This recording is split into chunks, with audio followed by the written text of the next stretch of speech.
Good evening സാന മാം.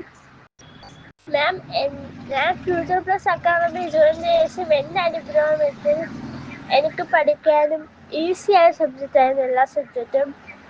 വേറെ മറ്റ് subject എനിക്ക് വളരെ ഈസി ആയിരുന്നു. എനിക്ക് സയൻസും സോഷ്യൽ ഇന്ത്യൻ ഹെറിറ്റേജും ഇംഗ്ലീഷും എല്ലാം എനിക്ക് വളരെ ഈസി ആയിരുന്നു. പക്ഷെ എനിക്ക് അതിൽ ഒരേ ഒരു ടഫാണ് സബ്ജക്റ്റ് എനിക്ക് മലയാളം മാത്രമേ ഉള്ളായിരുന്നു. അത് കഴിഞ്ഞിട്ട് ഇമ്പ്രൂവ് ചെയ്ത് എക്സാം അറ്റൻഡ് ചെയ്യുമ്പോൾ എക്സാം എനിക്ക് ഈസി ആയിരുന്നു. എല്ലാ എക്സാമത്തിനും ഒരു പാസ് മാർക്ക് ഉണ്ടായിരുന്നു, നല്ല മാർക്കുണ്ടായിരുന്നു എല്ലാ എക്സാമിനും. എനിക്ക് ഒരു എക്സാമിന് മാത്രമേ എനിക്ക് കുറവുള്ളായിരുന്നു മലയാളത്തിന്. അതിനെ കുറച്ചും കൂടി ഇമ്പ്രൂവ് ചെയ്താൽ കൊള്ളാം. എനിക്ക് വായിക്കാനും എഴുതാനും ഇച്ചിരി പാടാണ് മലയാളം. അതുകൊണ്ട് ആ മാർക്ക് വന്നപ്പോൾ എനിക്ക് ഇച്ചിരി വിഷമം ഉണ്ടായിരുന്നു. ബാക്കി സയൻസും എല്ലാ സബ്ജക്റ്റും എനിക്ക് വളരെ ഈസി ആയിരുന്നു.